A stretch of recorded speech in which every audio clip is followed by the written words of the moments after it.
Linggo, May 10 na kumpleto ng mga lokal na pamahalaan ng Pampanga ang pamamahagi ng Financial Assistance sa Social Amelioration Program o SAP. Dalawang barangay umano sa Mabalacat City ang huling nag-report sa Department of Interior and Local Government o DILG Pampanga para sa 100% accomplishment ng lalawigan. 3 beses nagbigay ng extension ng DILG sa mga lokal na opisyal para tapusin ang distribusyon.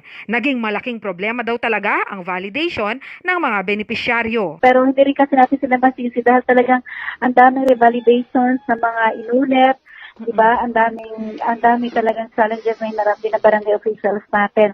Pero tinutukan talaga namin ang gusto na maibigay ng mabilisang panahon talaga yung mga yung SAP benefits natin, yung sa mga beneficiaries natin. Pero ang Angeles City, wala pa sa kalahati dahil nasa 34% pa lamang o 17,321 ang tumanggap ng ayuda kumpara sa target na mahigit 50,000. Hindi sakop ng DILG Pampanga ang Angeles City na isang highly urbanized city. Sa pinakauling guidelines ng DILG National Office, itutuloy daw ang distribusyon at wala nang ibinigay na deadline kaya pagpapaliwanagin kung bakit hindi nakatugon ang mga LGU sa deadline. Ang guidelines sa amin huli ngayon, ibigay talaga lahat. Kung hindi natapos ng April 10, ay tuloy-tuloy pa rin na maibigay yung SAP, makapag-payout pa rin ng tuloy-tuloy hanggang talagang matapos yung mga mabibigyan, and unless otherwise na i-pull out na ng DSWD yung pera, no, yung grant sa kanila.